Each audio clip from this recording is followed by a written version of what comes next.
600. Ayun yung invoice price niya. Ibig sabihin na yung binayaran. So, kay seller, nakatanggap siya ng cash kasi binayaran siya. Credit, debit niya, cash na 11,200. Ang credit niya, credit sales, 10,000. And output tax niya, 1,200. Paano nakuha yung 10,000? Yung 11,200 dinivide sa 112% or 1.12 sa calculator. Diba? Ang lalabas, 10,000. Then yung 10,000, i-multiply mo sa 12% or 0.12. Ang output tax mo na lalabas ay 1,200. Sundan ba yung class kung paano ginawa? Dinivide mo lang sa 112% or pag kinalculator nyo, 1.12. Pagdating naman kay buyer, ayun, purchases, 10,000, debit mo din input tax na 1.2. Then credit mo yung binayad mo kay seller mo na 11,200. Yung computation nung kanina, the same lang din. January 2, pabasa. Sino naman?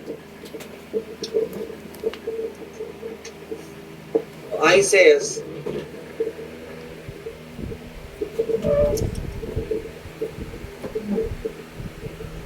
Wala na si ICES. Jenny Rose.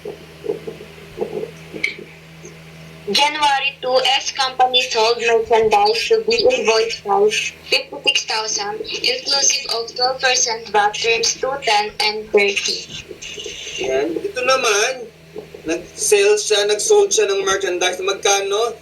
56,000. Ano parehas?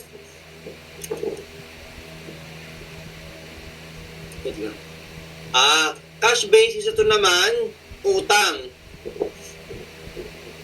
Ayun ang pinagkaiba nila sa January 1. Kanina, cash basis nagbayad to utang. Ang terms niya, 210 and 30. Diba? Ibig sabihin, ang due date niya, 30 days, pero pag nagbayad siya ng within 10 days, meron din siyang 2% discount. So, ang debit mo, account receivable, magkano? 56,000. Ang sales niya, credit sales, 50,000. O, paano nakuha 50,000 ulit? Dinivide sa 1.12 or 112%. Then yung 50,000, i-multiply mo sa 12%, 6,000 yung credit din output tax. Pagdating naman sa libro ni buyer, ni B Company, the same amount na purchases, 50,000. Then input tax niya, 6,000. Then credit, yung accounts payable na utang niya kay seller na 56,000.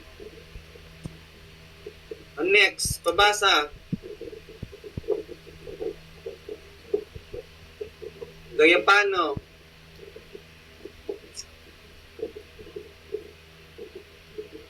Nawala na?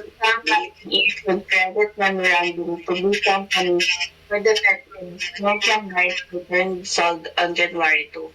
The invoice price is 5,600. Yan. Dito naman, nagsaoli. Kaya, nagsaoli sino? Si buyer. Kaya ang ginawa ni S Company, nag-issue siya ng credit memo. Ano nakalagay pag credit memo? Sinasabi niya kay buyer na ang babayaran niya, ang babawasan na ng kung magkano yung nakalagay dyan na 5,600. Ganun din yung computation niya. Dahil nagsaoli, debit, sales return allowances, debit, output tax, then na 600. Paano computation nun? Yung receivable mo na 5,600, dinabay din sa 1.12. Ang lumabas, 5,000. O di ba pinadali natin, binawasan lang natin ng isang zero. 5,000 times 12% ay 600. And then, pagdating kay buyer, dahil pinadalan ka ng credit memo, o buyer, ito na lang babayaran mo, syempre, record mo din yun. Kaya ang utang mo, nabawasan ng 5,600. Kaya debit, accounts payable, 5,600. And credit, purchase return and allowances na 5,000. And credit din na input tax na 600. Ito naman, nagbayad din na full payment. Sige, make sure lang naman yun. S Company received full payment from B Company. Binayaran niya na. So, babayaran niya ba yung binili niyang 56,000? Hindi na. Kasi nagsaoli siya. Magkano sinaoli niya class kanina? Magkano sinaoli niya ang merchandise? Ito yun, yung 5,600. Yung 5,600, binawas na kaya 50,400 na lang ang babayaran ni buyer kay seller. Yung 50,500, 400 ba binayaran niya ang buo? Hindi. Kasi naka-avail siya dito ng discount. Sundan? So, paano makuha yung discount? 50,400. Dito yung sa next page. Ayan. Ito yung computation ng cash discount. Yung 56,000 una na binili, i-times mo sa, i-divide mo sa 1.12, lalabas 50,000. Then may sinaoli ka na 5,600. Yung 5,600, dinivide mo rin sa 1.12, 5,000 na lumabas. Ang net sales mo na lang, 50 minus 5 ay 45,000. I-multiply mo sa 2%, ayun yung cash discount na 900. Ayun yun. Na kaya meron ditong discount na 900. So, paano nakuha yung tax niya? 900 times 12 ay 108. Nakuha? O meron pa rin isang computation na pwede. Yung 50,400, i-divide mo, i-times mo sa 0.02,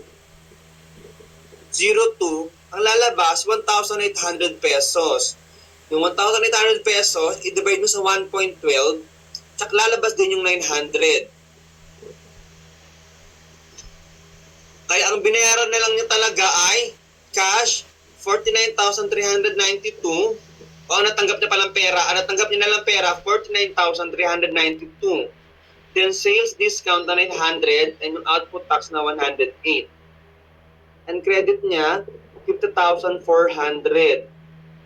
Then sa point of view naman ni buyer, ni B company, so nagbayad ka ng 50,400, ayun yung debit mo. Debit accounts payable, 50,400, then credit mo yung discount na nakuha mo. Purchase discount, 900, credit din na input tax, 108, and credit din yung cash. Yung talagang cash na binayaran mo na lang ay 49,392. Diba? So, para matandaan nyo yan at magamay nyo, may assignment ulit kayo dyan. Kasi hindi nyo naman yan maaalala pag wala kayong pinapractice na exercises. May kasunod pa ba to? Wala. O, yun na yung kanina diniscuss ko. Wala na pala.